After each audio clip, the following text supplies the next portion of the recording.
Good evening, everyone. Good evening, ma'am. Good evening.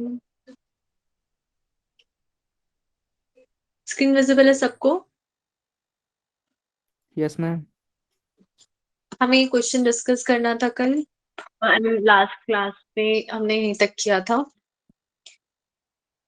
यहाँ पे हमें दो ब्लॉक्स दे रखे हैं, एक है 2 kg का, एक है 3 kg का, और इन दोनों को एक हम फोर्स से खींच रहे हैं। वो फोर्स है 10 न्यूटन, जो 60 डिग्री पे लग रहा है। और यहाँ पे बोला हुआ है light in extensible string. Light का मतलब हल्की, कि उसका मास नहीं लेना है इस रस्सी का, और इन एक्सटेंसिबल का मतलब है ये रस्सी जो है ये स्ट्रेच नहीं होगी। अगर ये पहले 10 मीटर की थी तो बाद में भी 10 की ही रहेगी, उसमें कोई चेंज। और हमें बताना है इस जो रस्सी है उसमें टेंशन कितनी लगी। तो यहाँ पे देखो, ये मास है, ये रस्सी को इधर खींचना चाहता है, और ये 2 kg वाला मास रस्सी को पीछे खींचना चाहता है। तो इसके कारण जो फर्स्ट मास है उसके कारण इधर लगेगा टेंशन, और 3 kg वाले के लिए इस साइड टेंशन लगेगा। पर एक ही रस्सी पे, मतलब जब दो ऑब्जेक्ट से डायरेक्टली कनेक्टेड होती है एक स्ट्रिंग, तो दोनों साइड सेम टेंशन लगेगा। अब यहाँ पे अगर हम दोनों का फ्री बॉडी डायग्राम बनाएं 2 kg वाले का, जैसे ही, तो इस पे कौन कौन से फोर्स लग रहे हैं,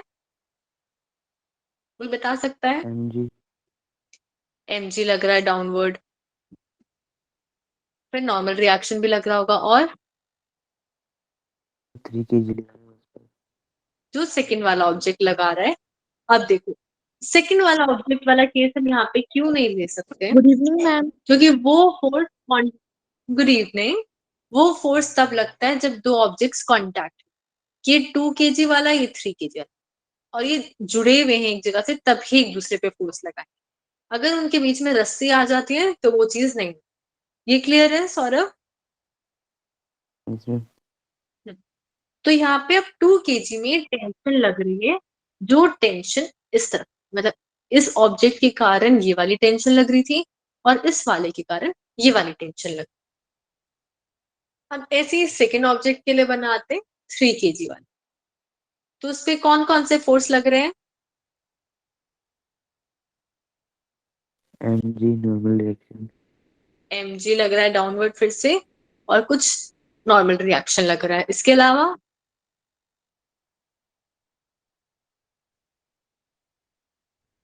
T लग रहा है। यहाँ पे ये 10 न्यूटन लग रहा है, ये टेंशन लग रही है इस साइड। अब इस 10 न्यूटन को मैं दो पार्ट में तोड़ सकती हूँ यहाँ पे, क्योंकि 60 डिग्री है, और मैं कह रही हूँ ऐसे मेरी एक्सिस, ये वाली x, ये वाली y। तो 10 न्यूटन का x डायरेक्शन में कंपोनेंट क्या होगा? 10 वाले का x डायरेक्शन में कंपोनेंट को क्या बोलेंगे? 10 cos 60 डिग्री 10 cos 60 डिग्री, और y वाले में 10 sin 60 डिग्री। ये क्लियर है सबको? Yes ma'am. इसमें अब अगर मैं देखूं तो फर्स्ट ऑब्जेक्ट पे एन डैश और एम जी लग रहा है y डायरेक्शन में, और t लग रहा है x डायरेक्शन। अब आप पहले बताओ, क्या ये दोनों अलग अलग एक्सेलरेशन से मूव करेंगे या सेम सेम? सेम दोनों सेम एक्सेलरेशन से मूव कर रहे हैं, दोनों जुड़े हुए हैं। तो अगर एक को खींचूंगी तो पीछे दूसरा वाला भी पीछे पीछे खिंचा हुआ है।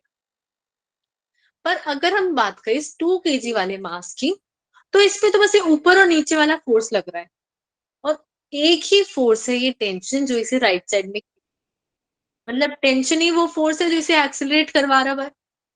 ये समझ आया? यस मैम और अगर हम लेट करें कि मान लेते हैं इसका भी एक्सेलरेशन ए, और ये भी ए से ही होगा फिर, तो मतलब फर्स्ट केस में ये राइट साइड मूव कर रहा है, 2 इसका मास और ए एक्सेलरेशन इस फोर्स से, और ये फोर्स कहाँ से मिल रहा है? इस टेंशन से मिल रहा है। तो हम ये लिख सकते हैं टेंशन इक्वल्स टू 2a। ये पॉसिबल है। यस मैम ऐसे ही अगर हम सेकेंड ऑब्जेक्ट की बात करें, तो सेकेंड ऑब्जेक्ट भी राइट साइड मूव कर रहा है कुछ एक्सेलरेशन से, और ए ही है वो, और मास 3 इस फोर्स से मूव कर। अब राइट साइड जा रहा है तो इसमें दो फोर्सेस लग रहे हैं, टेंशन ये जो लेफ्ट साइड लग रही है और 10 cos 60 जो राइट साइड लग रहा है। राइट साइड जाने के लिए इनमें से कौन सी वैल्यू बड़ी होनी चाहिए, t वाली या 10 वाली? कौन सी बड़ी होनी 10 चाहिए? वाली। 10 वाली। कि जो राइट साइड फोर्स लग रहा है वो ज्यादा होना चाहिए कंपेयर टू लेफ्ट वाला। तो हम लोग क्या करते हैं, मतलब 10 cos 60 में से अगर मैं t को माइनस करूं तो मेरे को ये फोर्स बच रहा है। और हमें पता है ऑलरेडी कि टेंशन की वैल्यू 2a है, तो मैं उसको यहाँ पे पुट कर सकती हूँ। तो यहाँ से आएगा इक्वल्स टू 3a और 10 cos 60 degree equals to 5a। तो एक्सेलरेशन कितना आएगा? 1। एक्सेलरेशन आ जाएगा 1। अब यहाँ पे एक्सेलरेशन नहीं पूछी है, टेंशन पूछी है, और टेंशन एक्सेलरेशन की डबल है, तो करेक्ट ऑप्शन हो जाएगा बी, 2 न्यूटन। समझ आया ये सबको? Yes ma'am.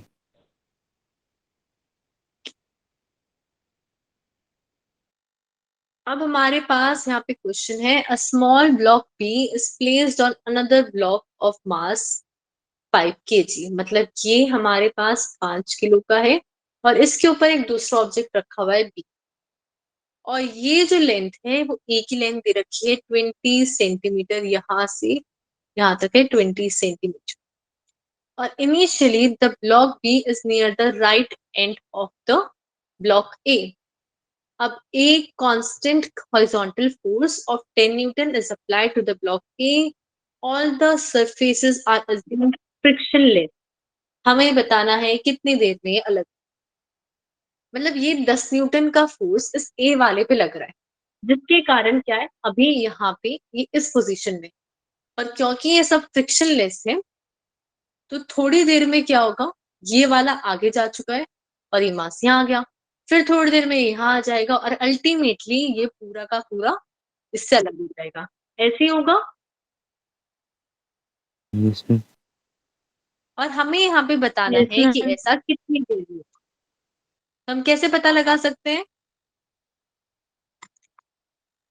अगर ये कुछ ए एक्सेलरेशन से आगे जा रहा है तो वो एक्सेलरेशन तो इस 10 न्यूटन वाला फोर्स दे रहा है ना, ऐसे ही हो रहा है। Yes ma'am. Yes, ma'am. तो मैं ये लिख सकती हूँ कि 10 न्यूटन का जो फोर्स है वो कन्वर्ट हो गया 5 केजी वाले मास और एक्सेलरेशन से। तो कितने एक्सेलरेशन से यहाँ पे ऑब्जेक्ट मूव कर रहा है, 2 मीटर पर सेकेंड स्क्वायर। अब हमारे पास एक्सेलरेशन आ गया और हमें बताना है टाइम जब इसने पूरा इसको पार कर लिया। तो पहले बताओ कितना रास्ता पार करना पड़ेगा ए को ताकि बी को पार कर जाए।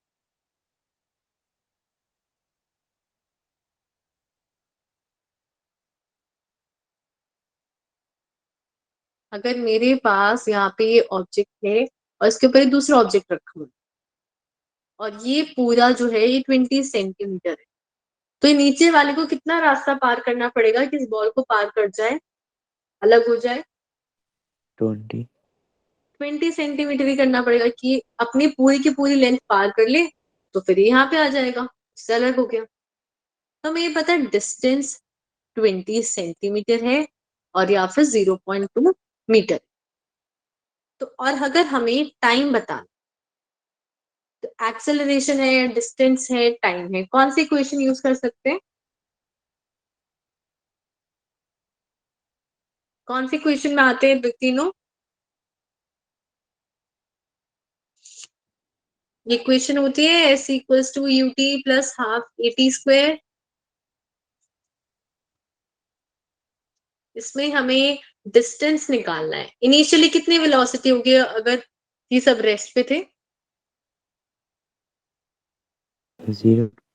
0 थी, मतलब ये वाली टर्म तो 0 ही हो गई। एक्सेलरेशन हम निकाल चुके हैं 2 और टाइम हमारे को बताना है कितना है, और हमें डिस्टेंस पता है, इसे पार करना है 0.2 मीटर। तो कितना टाइम लगेगा?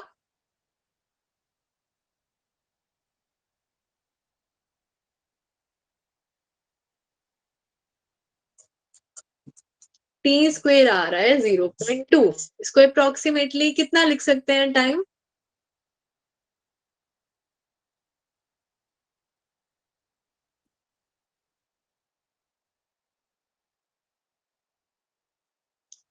कितना टाइम हो जाएगा ये? इसको मैं ये लिख सकती हूँ टी स्क्वेयर इक्वल्स टू 0.20, ऐसे लिख सकती हूँ मैं। Yes, ma'am. जी। और अगर मैं देखूं यहाँ पे 0.20 की जगह 0.25 होता तो ये किसका स्क्वायर होता? 0.5 का, ऐसे ही Yes, होता। ma'am. अब ये 0.25 से थोड़ा सा कम है, और यहाँ पे अगर हम देखें तो मतलब ये ऑलमोस्ट 0.45 के आसपास की वैल्यू है, तो हम ये टाइम ले सकते हैं। ये 0.5 पे तो हमें 0.25 मिलता, पर ये उससे कुछ कम है तो हम लोग स्क्वायर रूट ऑलमोस्ट 0.45 के आसपास ले सकते हैं। क्लियर है सबको? Yes, ma'am.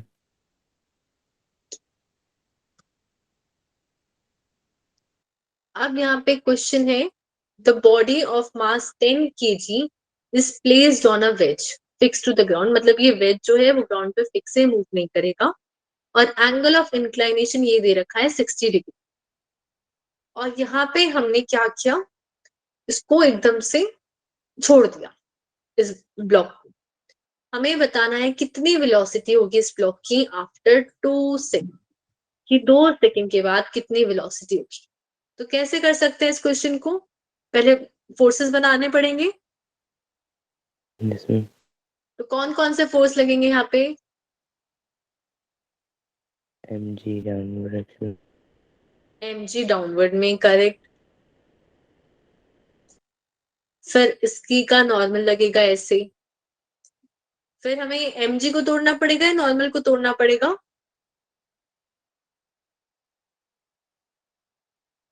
mg mg को तोड़ना पड़ेगा। इंक्लाइन प्लेन में हम इसको x मानते हैं और इस वाली को हम y मानते हैं। तो अगर हम mg को दो पार्ट में तोड़े तो एक कंपोनेंट मेरा यहाँ पे आ जाएगा इस साइड, और एक कंपोनेंट मेरा इस साइड आ जाएगा। अब ये वाला 60 है तो लेफ्ट वाला 60 होगा या राइट वाला? left wala. लेफ्ट वाला।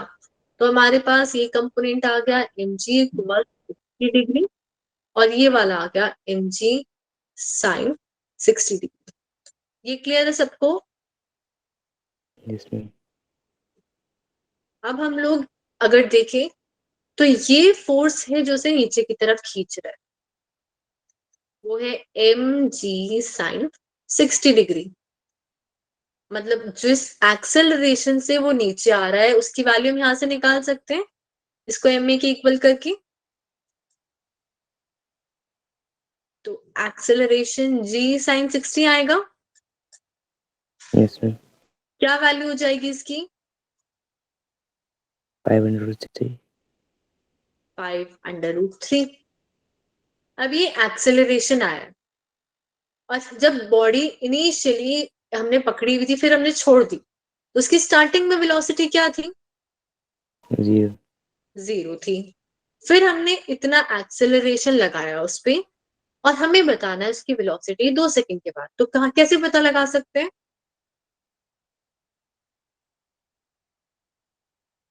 v equals to u plus at use कर सकते हैं। Yes, ma'am. इनिशियल वेलोसिटी हमें पता है 0 है, एक्सेलरेशन अभी हमने निकाला 5√3 है, और टाइम क्वेश्चन में दे रखा है, तो करेक्ट ऑप्शन आ जाएगा 10√3, जो है ऑप्शन ए। क्लियर है सबको या किसी को डाउट है?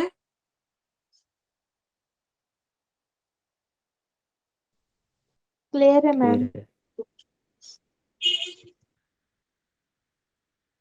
फिर हमारे पास आता है कंस्ट्रेन्ड मोशन। तो कंस्ट्रेन का मतलब होता है बेसिकली रिस्ट्रिक्शन या फिर कुछ रुकावट। कि अगर मान लो कि आपकी मम्मी बोले कि ठीक है आप अपने दोस्तों के साथ बाहर जा सकते हो, पर 6 बजे आपको वापस आना पड़ेगा, तो आप मूव तो कर सकते हो, आप बाहर जा सकते हो, मस्ती कर सकते हो, पर एक कंडीशन लग चुकी है। तो वो क्या हो गया? एक कंस्ट्रेन लग चुका है, रिस्ट्रिक्शन लग चुकी है। ये समझ आया सबको? Yes, ma'am.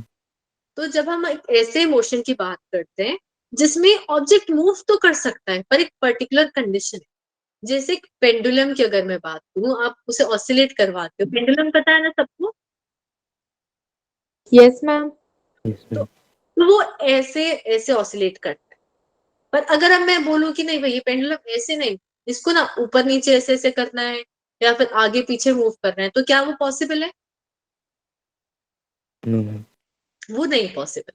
हमारे पास जो पेंडुलम है वो एक रिस्ट्रिक्टेड वे में, कंट्रोल्ड वे में मूव करता है, और ऐसे मोशन को कहते हैं कंस्ट्रेन्ड मोशन। जैसे यहाँ पे इंक्लाइंड है एक एंगल पे, तो हमारे पास क्या हो रहा है, ये जो मास है तो मैंने ऊपर से छोड़ा तो वो ऐसे ही मूव करेगा, ये अपनी मर्जी से ऊपर नीचे नहीं जा सकता। साइड में अगर ठीक है आपने टेढ़ा रखा हो तो साइड में गिर सकता है, पर जाएगा इस इंक्लाइंड पाथ में। तो हमारे पास दो टाइप की बेसिकली कंस्ट्रेंट्स होते हैं, एक होता है स्ट्रिंग या रॉड कंस्ट्रेंट और एक होता है वेज कंस्ट्रेंट। तो स्ट्रिंग में हमारे पास रस्सी होती है या फिर एक रॉड होती है, और रस्सी और रॉड ऐसी है कि अगर मेरे पास दो पार्टिकल है ए और बी, तो इनके बीच में 10 मीटर है तो वो हमेशा 10 मीटर रहेगा, चाहे मैं इनको ऐसे रख दूं 10 मीटर ही रहना चाहिए। और वेज कंस्ट्रेंट में मेरे पास क्या होता है, एक इंक्लाइंड प्लेन होता है जो कुछ एंगल पे होता है, और इसके ऊपर फिर पार्टिकल को मूव करना होता है। दोनों क्लियर है थोड़े थोड़े? यस। तो हम सबसे पहले स्ट्रिंग कंस्ट्रेंट की बात करते हैं। हमारे पास जैसे ही एक रस्सी से ऑब्जेक्ट्स बने हुए हैं तो स्ट्रिंग कंस्ट्रेंट होगी। इसमें the length of the string remains constant, कि जो रस्सी है उसकी लेंथ नहीं बदल सकता, इसका मतलब है वो इन एक्सटेंसिबल है, मतलब it can not be extended. हम उसे एक्सटेंड नहीं कर सकते हैं, जितना भी हम फोर्स लगाए, जितनी भी चीज उस पर लटका दें। इट ऑलवेज रिमेन टाइट, मतलब वो सीधी रहती है हमेशा, ये नहीं कि वो ऐसे हो रखी है, हमने टाइट से खींच के कर रखे तो वो ऐसे रहेगी। ये समझ आया सबको? Yes ma'am. मतलब कहीं पे भी बेंड नहीं होता है। तो हमारे पास इस केस में क्या होता है, जैसे ये लेंथ है ये हमेशा चेंज नहीं होती है, तो इस लेंथ से जब हम वेलोसिटी निकालेंगे, एक्सेलरेशन निकालेंगे, या फिर अलग अलग हम लोग पैरामीटर्स निकालेंगे जिससे हम मोशन बता सकते हैं, उन पे भी एक कंडीशन लग जाती है। अभी आगे देखेंगे उन पे कंडीशन कैसी लगेगी और रिलेशन क्या होगा। अब जैसे हमारे पास यहाँ पे ये दो ऑब्जेक्ट्स है ए और बी, हमने एक फोर्स लगाया एफ और इनके बीच में एक ये रस्सी बंधी हुई है यहाँ। अब इस फोर्स लगाने के कारण ये दोनों के दोनों मूव कर रहे हैं, ए भी और बी। और एक हमारे पास जो है ए मूव कर रहा है एक्स लेंथ से और बी मूव कर रहा है एक्स भी लेंथ से, और इनकी वेलोसिटीज दे रखी है वी और बी। अब आप खुद सोचो, अगर मेरे पास ऐसा होता कि बी ने तो मूव कर लिया 10 मीटर, पर ए ने मूव कर लिया 2 मीटर, तो इसका मतलब तो रस्सी टूट गई ना बीच में से।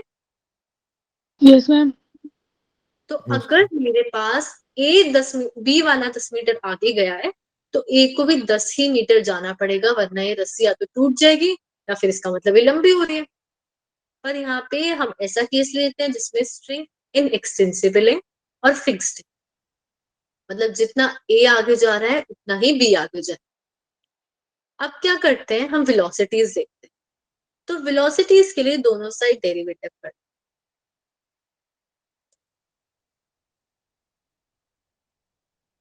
जितना ए आगे जा रहा था उसका derivative with respect to time, और जितना बी जा रहा था उसका डेरिवेटिव। तो अब हम देखते हैं, ये सेम टाइम चेंज करने के लिए ये दोनों तो वेलोसिटीज बन गई, राइट साइड वेलोसिटीज भी इक्वल आ रही है। अब आप सोच के बताओ कि एक्सेलरेशन इक्वल होगा या नहीं होगा? Equal होगा. इक्वल इक्वल होगा, होगा। क्योंकि अगर हम दोनों साइड वेलोसिटी का भी डेरिवेटिव करते हैं सेम टाइम के लिए, तो उसके बीच में भी इक्वल आ गया, मैंने दोनों साइड कर दिया। तो इससे एक्सेलरेशन भी जो दोनों ऑब्जेक्ट्स हैं उनका इक्वल होगा। तो अगर एक 5 मीटर पर सेकेंड से जा रहा है तो दूसरा भी 5 से ही जाएगा। एक अगर हमारे पास कुछ पर्टिकुलर एक्सेलरेशन से भी जा रहा है तो दूसरा भी उसी एक्सेलरेशन से जाएगा। ये क्लियर है सबको? Yes, ma'am. Yes. Yes. Yes. अब हमारे पास यहाँ पे पुली ब्लॉक। पुली क्या होती है?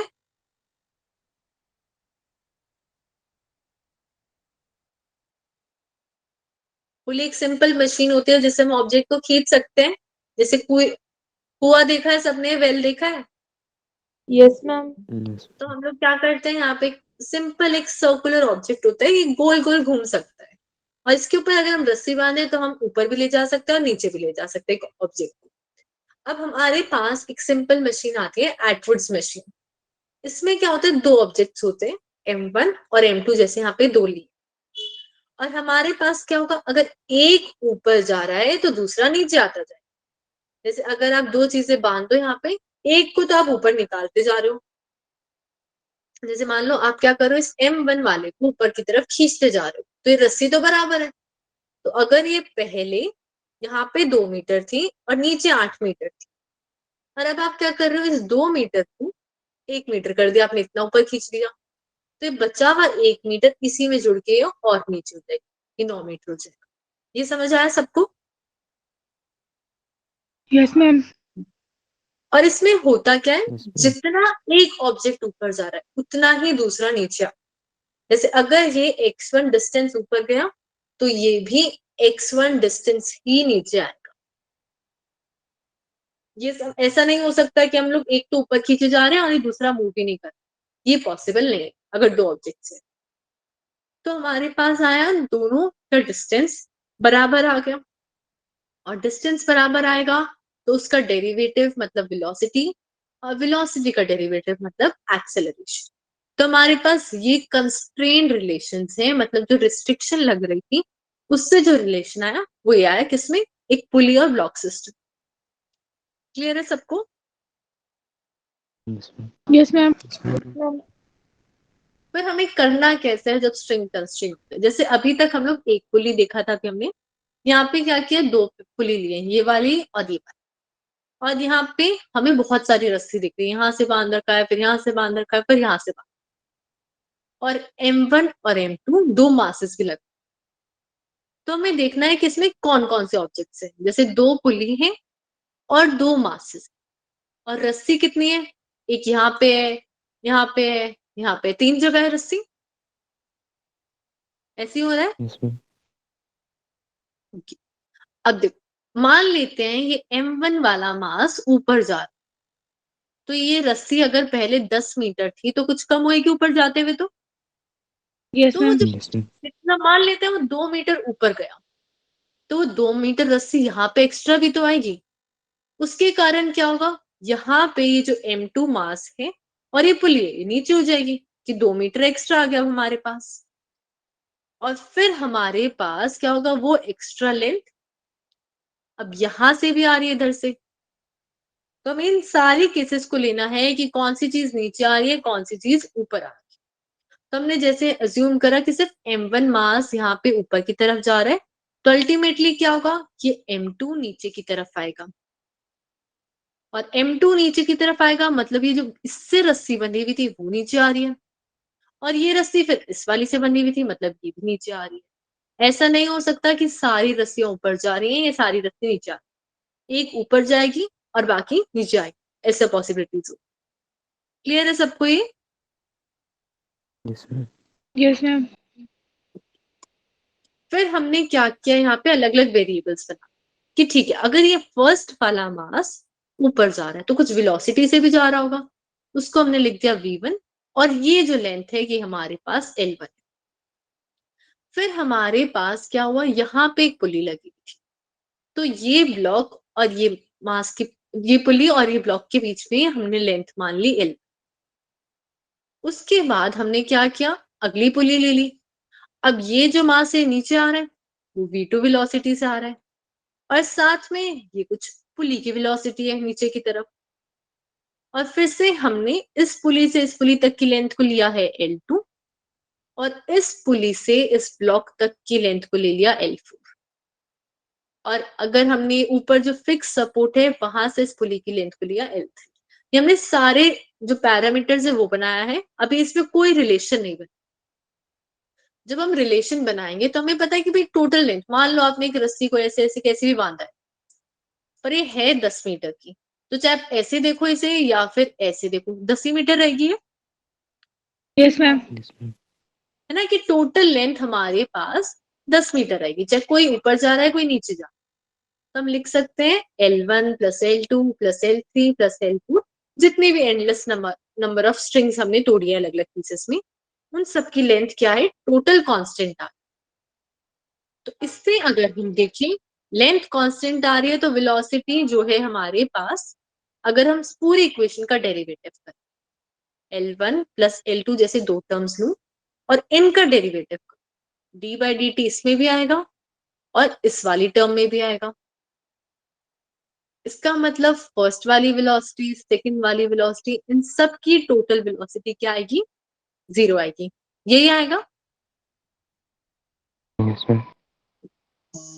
फिर हमारे पास एक चीज आती है, अगर मैं किसी चीज का डेरिवेटिव लेती हूँ जैसे dx बाई dt, डेरिवेटिव का मतलब है change of x with time, यही मतलब होता था। Yes, ma'am. Yes, ma'am. और अगर इसकी वैल्यू पॉजिटिव आ रही, इसका मतलब चेंज पॉजिटिव है, पहले कम वैल्यू थी अब ज्यादा है फाइनल वैल्यू, इसका मतलब मेरे पास x इंक्रीज कर। पर अगर ये वैल्यू नेगेटिव आ रही है इसका मतलब x डिक्रीज कर। तो जहां पे मेरे पास पॉजिटिव वेलोसिटी आ रही है तो उस केस में मतलब ये रस्सी, जैसे अगर मैं मान लूं कि यहाँ पे तो हम ऊपर जा रहे हैं तो ये लेंथ कम होती जाएगी ना L1। Yes, ma'am. Yes, ma'am. अगर ये मास ऊपर जा रहा है और ये लेंथ कम हो रही है तो ये डेरिवेटिव नेगेटिव आएगा। पर वहीं अगर मैं इस मास की बात करूं M2, तो अगर ये नीचे आ रहा है तो मतलब इसको क्या हो रहा है, इसकी रस्सी बढ़ती जा रही है तभी ये नीचे आ पा रहा है, तो उस केस में डेरिवेटिव पॉजिटिव आ जाएगा। तो हमें देखना पड़ेगा रस्सी बढ़ रही है या फिर कम हो रही है। अगर वो पॉजिटिव आ रहा है डेरिवेटिव तो मतलब इंक्रीज इन लेंथ है, और नेगेटिव आ रहा है तो मतलब डिक्रीज इन लेंथ। इसमें कोई डाउट है किसी को? मैम ये V1 प्लस V2 ये 0 कैसे आया? v1 प्लस v2, देखो यहाँ पे सारी वेलोसिटीज का हमने पूरी इक्वेशन का डेरिवेटिव लिया, L1 L2 L3 सबका, और फिर हमने पूरी इक्वेशन का डेरिवेटिव कर दिया। तो डेरिवेटिव तो एडिशन वाली टर्म्स में अलग अलग कर सकते हैं सरिता, Yes, ma'am. वो पूरा 0 हो गया। जितनी लेंथ, अब आप खुद सोचो, जितनी लेंथ यहाँ से ऊपर गई मतलब 2 मीटर मान लेते हैं कम हो, उतना ही 2 मीटर इसको पॉजिटिव मिल गया, तो टोटल तो 0 ही हुई change in Yes, length. ma'am. फिर हमें क्या करना है, हमने एक रस्सी के लिए अगर देखा कि लेंथ बढ़ रही है कम हो रही है, हम फिर वही सेम पूरी सारी केसेस के लिए करना है, सारी रस्सी, यहाँ पे क्या हो रहा है यहाँ पे क्या हो रहा है, वही हम स्टडी करें। न्यूमेरिकल्स करेंगे तब ज्यादा क्लियर होगा। फिर हमारे पास ये जनरल पुली फॉर्मूला कि अगर हमें पुली की वेलोसिटी बतानी और मेरे पास दो ऐसे पुलिस कनेक्टेड और उनके साथ है मास m1 और m2, और एक ऊपर की तरफ जा रहा है v1 वेलोसिटी से और बदले में एक नीचे आ रहा है v2 वेलोसिटी से, तो इस पुली की वेलोसिटी होगी v1 प्लस v2 बाय 2। और सिमिलरली अगर मैं दोनों साइड डेरिवेटिव कर दूं इसमें भी, तो मेरे पास एक्सेलरेशन भी आ जाएगा पुली का।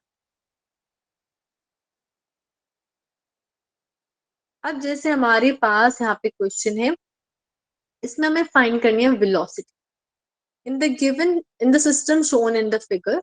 Block A is pulled towards right at speed va. Find velocity of block B at the instant when string makes an angle theta with horizontal. हमें यहाँ पे बोला है कि ब्लॉक ए को हम पुल कर रहे हैं, खींच रहे हैं इस वेलोसिटी से va से। हमें बताना है बी ब्लॉक की वेलोसिटी जब ये स्ट्रिंग जो है रस्सी वो एंगल थीटा बना रही है हॉरिजॉन्टल के साथ, मतलब यहाँ पे जब थीटा है तो इसकी वेलोसिटी बतानी है। क्वेश्चन समझ आया सबको? Yes. Yes, ma'am. कैसे कर सकते हैं इस क्वेश्चन को हम लोग स्टार्ट, कोई बता सकता है कि अगर हमें यहाँ पे कंडीशन दे रखी है तो हम कैसे पता लगा सकते हैं? कोई भी स्टूडेंट, कोई तो बोल दो, कोई भी आपके दिमाग में कुछ भी स्ट्राइक कर रहा है कि हम ये चीज कर सकते हैं मे बी।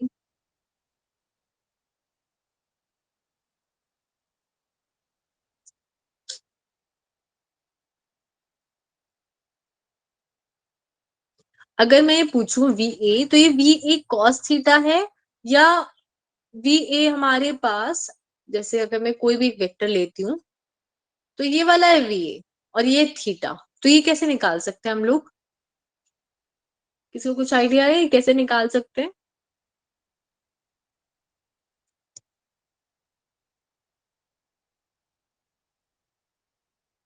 ये बिल्कुल ऐसा ही केस नहीं है कि अगर हम बात करते थे यहाँ पे वेक्टर होता था कोई भी एफ और यहाँ पे होता था थीटा, तो हम इसे एफ कॉस थीटा लिखते थे, ऐसे ही करते थे। Yes ma'am. अब यहाँ पे वही चीज है, बस उल्टी कर रखी है कि मेरे पास यहाँ पे ये वाला वेक्टर दे रखा है एफ, ये एंगल थीटा, तो मैं इसको भी एफ कॉस थीटा लिख सकती हूँ। Yes ma'am. बिल्कुल उसको शिफ्ट कर रखा है। तो ऐसे ही मेरे पास ये वी ए कॉस थीटा आएगा। अगर ये वेलोसिटी वी ए है, ये थीटा से कनेक्टेड है, तो ये वी ए कॉस थीटा हो गया।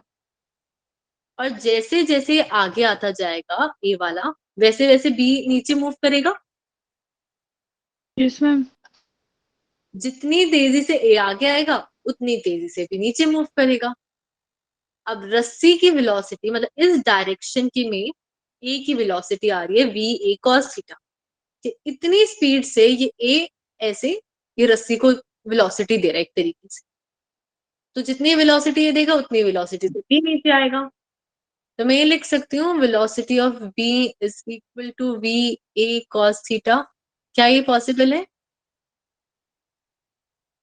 Yes, ma'am. Yes ma'am. तो हमारे पास बस ये वेलोसिटी बतानी थी कि कितनी वेलोसिटी से बी जो है नीचे आ रहा है। क्लियर है सबको? Yes ma'am. Yes, ma'am. फिर नेक्स्ट क्वेश्चन देखते हैं। In the system shown in the figure find velocity of block A if B is pulled towards right side with velocity VB in terms of angle made by the portions of string with the horizontals at that instant। कि हमें बताना है यहाँ पे A block की velocity जब हम B को खींच रहे हैं राइट साइड इस वेलोसिटी से, जब भी मतलब उन एंगल्स की टर्म में जो किसी पर्टिकुलर इंस्टेंट पे बनते हैं, तो आप उन्हें आप अलग अलग लेट कर सकते हो अपनी मर्जी से, अल्फा बीटा जो भी। तो अगर हम इसको मान लेते हैं थीटा और इसको मान लेते हैं अल्फा, कि जरूरी थोड़ी है दोनों सेम एंगल पे। तो अब मेरे पास यहाँ पे ये जो वेलोसिटी है ये ए की है, तो ऊपर वाली वी ए कॉस थीटा होगी। Yes ma'am. Yes, ma'am. और अगर ये वी भी है तो ये क्या हो जाएगी?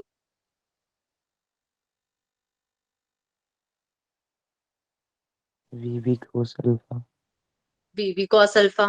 अब जितनी तेजी से रस्सी ऊपर जा रही है उतनी तेजी से नीचे भी आएगी, ऐसी होगा। Yes, ma'am. तो मतलब V A cos theta V B cos alpha के बराबर है, यही गलत है? ये पॉसिबिलिटी है कि हमारे पास जितनी तेजी से रस्सी ऊपर जा रही है उतनी तेजी से नीचे आ रही है। अगर ऐसा नहीं होता तो रस्सी टूट जाएगी ना, इसका मतलब।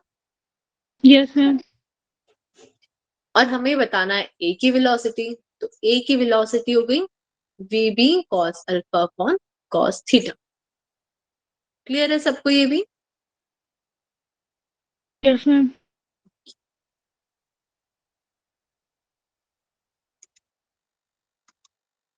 फिर हमारे पास यहाँ पे क्वेश्चन है the block R is moving towards left at 10 metre पर second and block P goes up at 3 metre पर सेकेंड। हमें वेलोसिटी बतानी है क्यू वाली की। कि हमारे पास, मैं इसको खींच रही हूँ आर को इस तरफ, उसके कारण क्या हो रहा है, ये पी ऊपर जा रहा है और ये जो क्यू है ये ऊपर जाएगा या कहाँ जाएगा?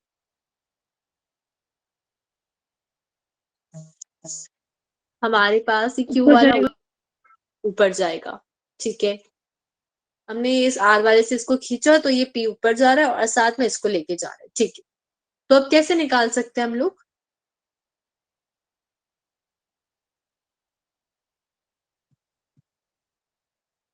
कैसे निकाल सकते हैं? हमें यहाँ पे आर ब्लॉक दे रखी है, पी ब्लॉक दे रखी है, क्यू दे रखी हम इन सब की वेलोसिटी को ऐड करके जीरो के इक्वल करके। है।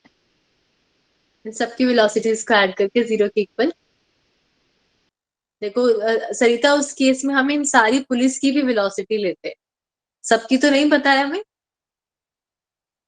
Yes ma'am.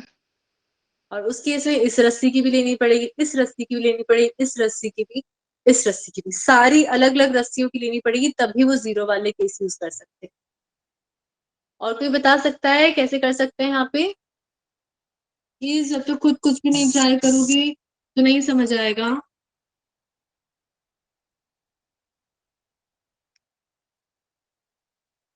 सौरभ,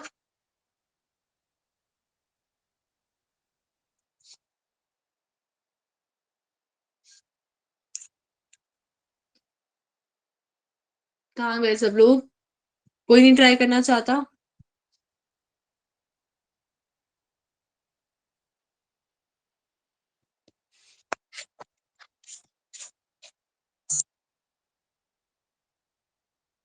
अगर कोई ट्राई नहीं करना चाहता तो ये क्वेश्चन मैं होमवर्क दे रही हूँ, और आप लोग खुद सोच कर आओगे, और जब तक नहीं सोचोगे मैं करवाऊंगी भी।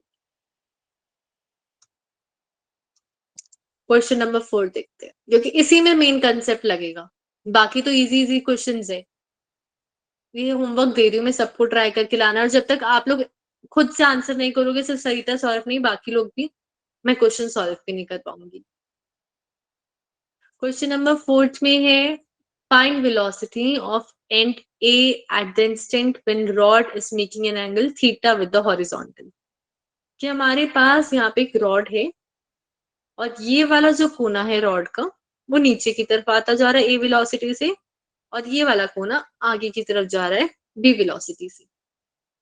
और हमें बताना है कि वेलोसिटी ए वाली कितनी स्पीड से नीचे गिर रही है। तो अगर यहाँ पे हम सिंपल से एक ट्राइंगल लें, ये वाला, तो ये थीटा है, ये नीचे की तरफ वी आ रहा है, और ये वाला वी भी है, ऐसी है, ऐसी है ना? Yes ma'am. Yes. तो अगर मैं tan थीटा लिखूं तो मैं वी ए अपॉन वी भी लिख सकती हूँ। Yes ma'am. Yes, ma'am. तो इससे तो हमारे पास डायरेक्ट आ जाएगा V A equals to V B tan theta. Clear है सबको? Yes ma'am. Yes, ma'am. किसी ने सोचा ये ऊपर वाले क्वेश्चन का आंसर?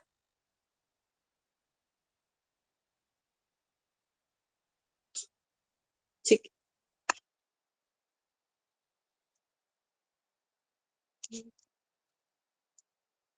फिर यहाँ पे है question, 3 blocks of masses m1 m2 and m3 are connected by massless string as shown in figure and placed on a frictionless table. They are pulled by a force T3 equals to 40 Newton. The tension T2 will be। हमारे पास 3 blocks है m1 m2 m3, और तीनों को massless string से connect करा है, और frictionless table, तो यहाँ पे कहीं पे भी क्वेश्चन सॉल्व करने में हमें फ्रिक्शन नहीं लेना है। और इन तीनों को अब एक फोर्स से खींच रहे हैं, वो है 40 न्यूटन, और हमें बताना है टेंशन T2 क्या होगी।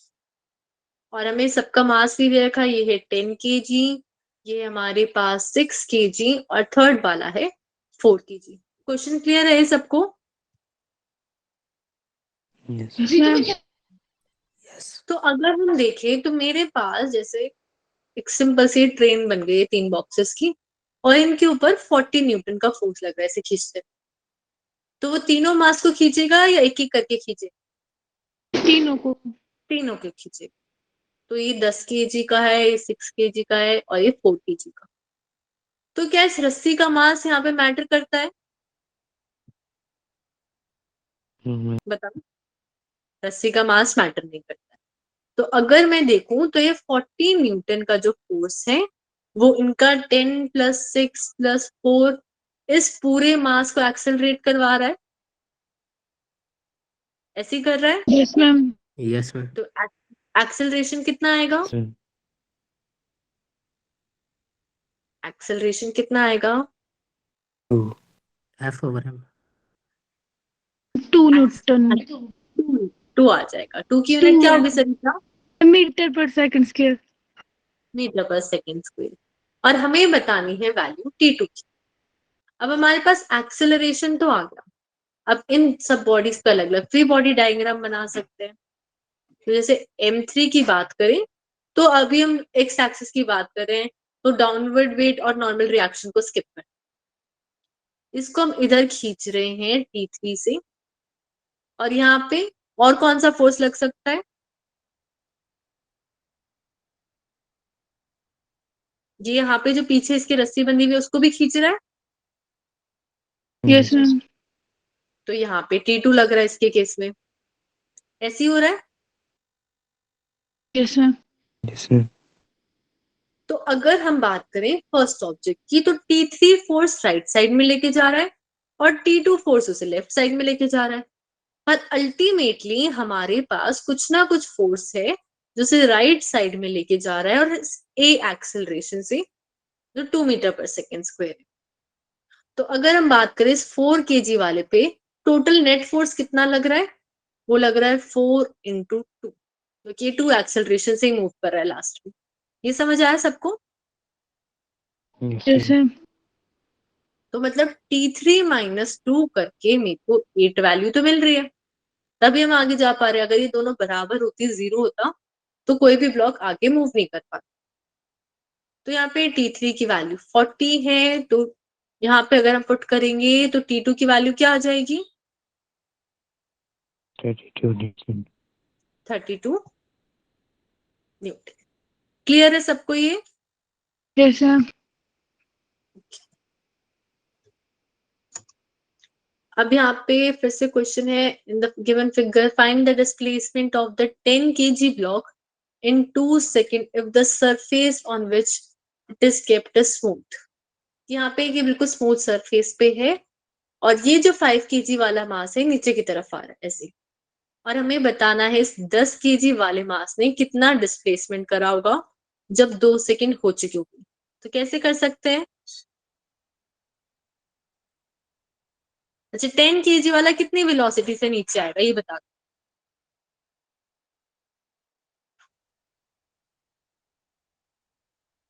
5.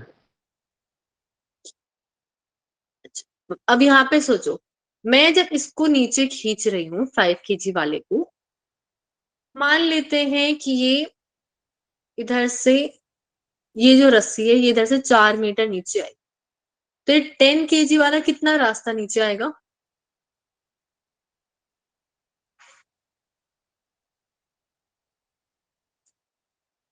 जो राइट साइड वाली रस्सी है वो 4 मीटर नीचे आई, तो ये 10 kg वाला मास कितना मूव करेगा? 4 meter. कितना सौरभ? 4 meter. अच्छा ठीक है, देखो अब इसको समझो। मान लेते हैं यहाँ पे यही सिस्टम है, ये 2 रस्सी है। मैं जब इस पूरे को खींचूंगी यहाँ पे नीचे, तो ये भी साइड खींचेगी, ये भी खींचेगी, ऐसे ही होगा दोनों साइड से। Yes ma'am. Yes, ma'am. तो अगर इधर से 2 मीटर खींच रहा है तो इधर से भी 2 मीटर खींच रहा है, तो टोटल लेंथ कितनी खींच रही है नीचे? 4। 4 मीटर खींच रही है। मतलब ये पूरा का पूरा जो 10 kg वाला मास था वो तो सिंगल रस्सी से कनेक्टेड है, उसके बाद जाके रस्सी 2 टुकड़ों में टूटी, और ये जो यहाँ पे रस्सी है वो 4 मीटर से नीचे आ रही है, दोनों को डबल किया तो ये भी 4 मीटर नीचे आएगा। Yes ma'am. ये समझ आ रहा है सबको? जैसे अगर आप मान लो ये एक हमारे पास एक स्ट्रिंग है, मैं अब क्या कर रही हूँ, इसको लंबा करे जा रही हूँ, स्ट्रेच करे जा रही हूँ। तो ये अगर मैं देखूं इतना स्ट्रेच हुआ, मान लीजिए कि पहले इतना था मेरे पास 5 और ये था 5। अब मैंने क्या किया, एक साइड से 2 मीटर स्ट्रेच कर दिया ऐसे। तो अब इस केस में अगर मैं यहाँ पे इस पॉइंट से देखूं तो ये डबल खींचेगा, सिंगल नहीं खींचेगा, ये डबल टाइम जैसे आगे आना पड़ेगा, क्योंकि 1-2 मीटर वहां पे भी एक्स्ट्रा गया, 2 मीटर यहाँ पे भी एक्स्ट्रा गया, पर रस्सी की जो लेंथ थी वो तो बराबर थी। तो ये एक्स्ट्रा 2 मीटर और 2 मीटर ये दोनों के दोनों इसी में से मिले। ये समझ आया सबको? Yes ma'am. सौरभ आपको क्लियर हुआ है ये? Yes ma'am. ओके। तो अगर हमारे पास 2 टाइम्स हम लेंथ Yes, नीचे ma'am. कर रहे हैं तो उतना ही मूव। क्लियर। तो यहाँ पे अगर मेरे पास 5 मीटर पर सेकेंड से हम इसको नीचे खींच रहे हैं तो जो 10 केजी वाला इसकी डबल स्पीड से नीचे आए, क्योंकि ये तो भाई डिस्टेंस कवर कर रहा है 4 मीटर और वो कर रहा है 8 मीटर। तो अगर डिस्टेंस डबल हो गया, अगर मैं टाइम 2 सेकेंड ही कर रही हूँ तो स्पीड भी डबल हो रही है यहाँ पे। Yes, ma'am.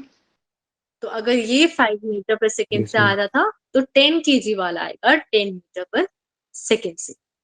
और अगर हम बात करें तो कितना डिस्टेंस कवर करा इसने 2 सेकेंड में, तो हमारे पास स्पीड होती है डिस्टेंस अपॉन टाइम। तो डिस्टेंस हम सीधा टाइम से मल्टीप्लाई करके निकाल सकते हैं। Yes, ma'am. तो कितना डिस्टेंस कवर होगा 2 सेकेंड में? 20 meter. 20 मीटर करीब। क्लियर है सबको? Yes, ma'am.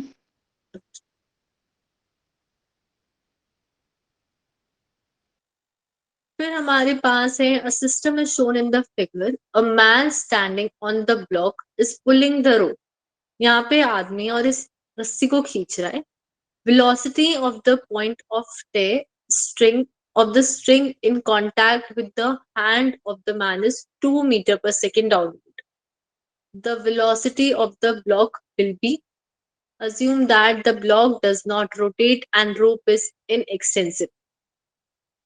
कि यहाँ पे अब ये जो आदमी है ये इस रस्सी को नीचे खींच रहा है और जहां से खींच रहा है मतलब इस पॉइंट पे जहां पे इसका हाथ लगा हुआ है वहां पे स्पीड है 2 मीटर पर सेकेंड इसके हाथ से खींचनी।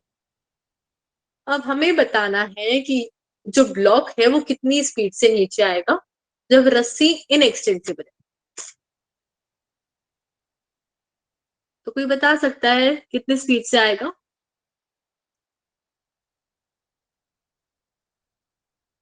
2. 2 से आएगा। क्यों आएगा सरिता?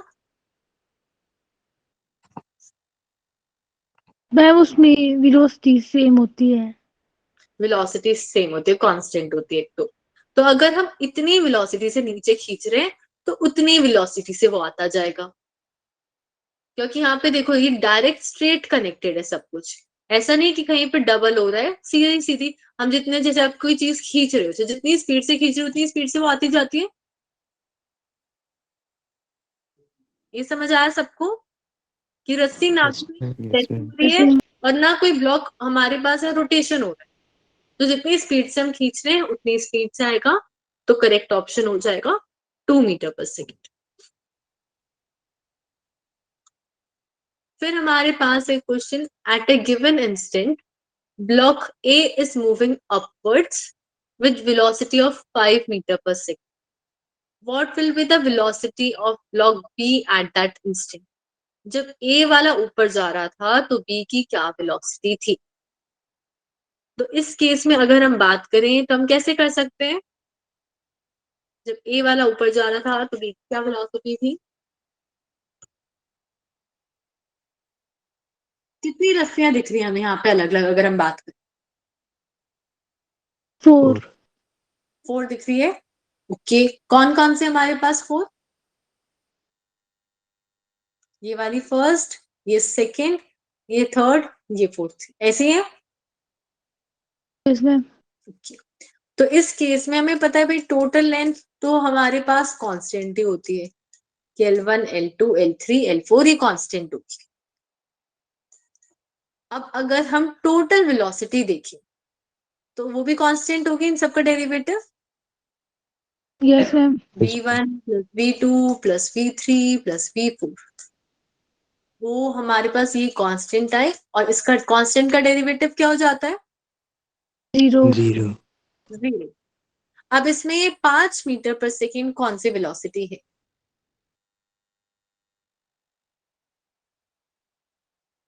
पहले तो ये बता दो 5 मीटर पर सेकेंड कौन सी वेलोसिटी है? V1. 7. चलो पहले v1 से पहले मेरे को ये बताओ कहाँ पे लेंथ इंक्रीज होगी आपके हिसाब से, कहाँ पे डिक्रीज? क्योंकि वेलोसिटी भी पॉजिटिव नेगेटिव आएगी डेरिवेटिव लेंगे तो कहाँ पे इंक्रीज हो रही है आपके हिसाब से यहाँ पे?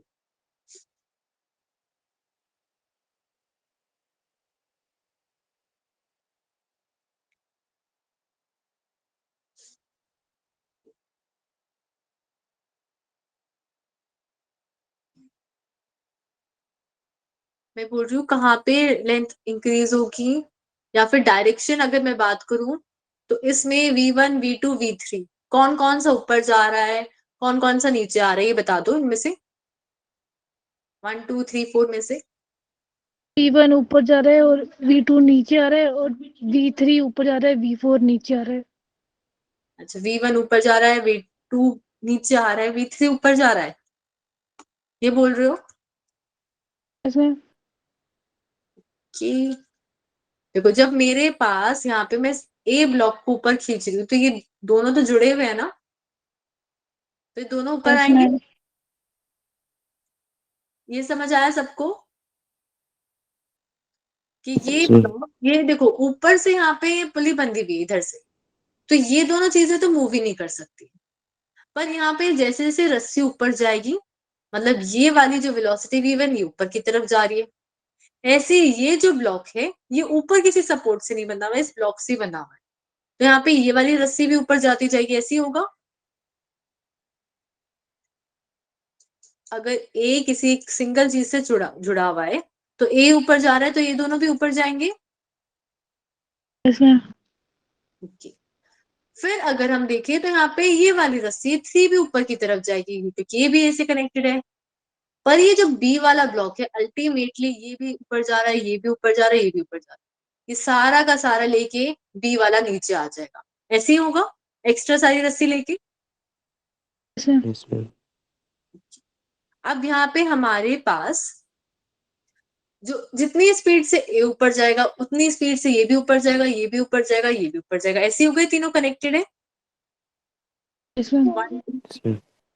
तो अगर ये 5 है तो ये भी 5 है, ये भी 5 है, और बचा क्या हमारे पास, कितनी स्पीड से फोर्थ वाला नीचे आ रहा है, तो कितनी वेलोसिटी हो जाएगी वो माइनस 15। -15। अब देखो ये माइनस साइन आ गया ऑलरेडी, क्योंकि हमें पता था कि जो बी वाला है वो नीचे आ रहा है और 1 2 3 वाले ऊपर जा रहे हैं। तो हमें ये समझना पड़ेगा कि अगर जो जो चीजें जुड़ी हुई है इनके साथ वो साथ में ही ऊपर जाए। दूसरी चीज, ये जो पुली ऊपर कनेक्टेड है ये कभी मूव नहीं कर सकती, इनकी पोजीशंस फिक्स है बिल्कुल, तो उनकी रस्सी भी मूव नहीं करेंगी, और ये जो सर्कुलर पाथ वाली है ये मूव करेगी। क्लियर है सबको? इसमें यस सर। फिर हमारे पास यहाँ पे एक और क्वेश्चन है, find the constraint relation between acceleration of block 1 2 and 3, कि इन तीनों ब्लॉक्स की जो हमारे पास एक्सेलरेशन है उनके बीच में हमें रिलेशन बताना है। तो कैसे पता लगा सकते हैं, फिर से हमें लेंथ लेनी पड़ेगी यहाँ पे। यस मैम ओके, तो हम कितनी लेंथ ले सकते हैं यहाँ पे?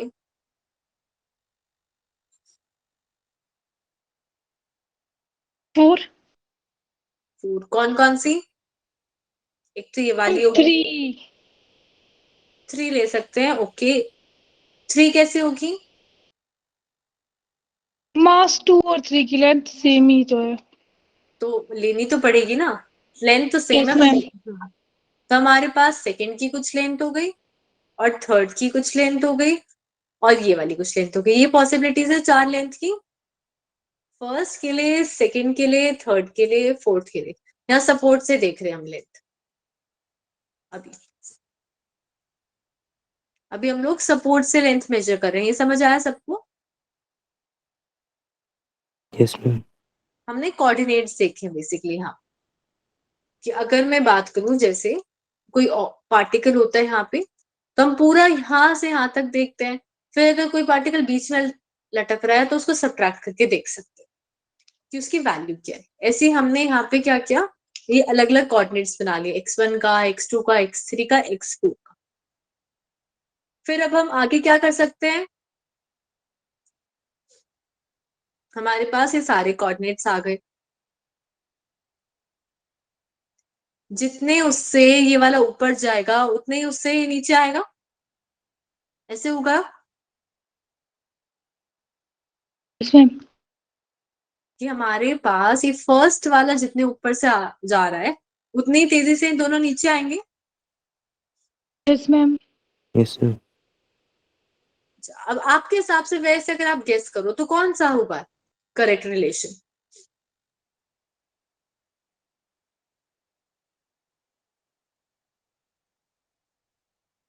टू का फैक्टर तो आ रहा है हमारे पास, पर टू का फैक्टर किस में आएगा? 1 2 3, वो कौन सा है जो डबल डिस्टेंस कवर कर रहा है हर बार?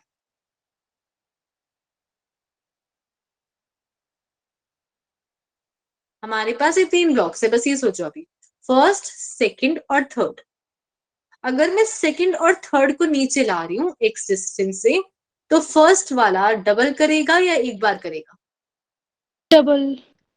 डबल करेगा कि मतलब अगर ये तो भाई एक्स डिस्टेंस ही मूव कर रहा है, ये वाला भी बस एक्स ही कर रहा है, पर फर्स्ट वाले को 2x मूव करना पड़ेगा, ऐसा ही हो रहा है। Yes ma'am. तो अगर हम देखें, मान लेते हैं ये 5 स्पीड से मूव कर रहा है, ये 5 से, तो वो 10 से करेगा, ऐसे ही होगा। और ऐसे ही अगर एक्सेलरेशन देखें, ये कुछ एक्सेलरेशन से कर रहा है, ये कुछ एक्सेलरेशन से कर रहा है, तो इसका एक्सेलरेशन भी डबल होगा, ऐसे ही होगा। Yes ma'am. तो कौन सा ऑप्शन होना चाहिए हमारे पास? फर्स्ट। फर्स्ट होना चाहिए, है ना? अब इसको प्रॉपर सॉल्व कैसे करेंगे वो हम लोग नेक्स्ट क्लास में देखेंगे, कि ये तो भी हमने बोल के बताया कि एक्चुअली में सॉल्व कैसे करेंगे, क्योंकि यहाँ पे बस रिलेशन है। अगर हमें A2 A3 A1 ये टर्म्स दे रखे हैं, उसकी वैल्यूज निकालनी है, वो कैसे करेंगे वो नेक्स्ट क्लास में करेंगे। उससे पहले जो होमवर्क क्वेश्चन है मैं वो डिस्कस करूंगी, तो प्लीज वो सब ट्राई करके लाना। Yes ma'am. क्लियर है सबको? ये वो ट्राई करके लाना है। Yes ma'am. Yes ma'am. अभी और कोई डाउट है किसी को तो वो पूछ सकता है, यहाँ तक।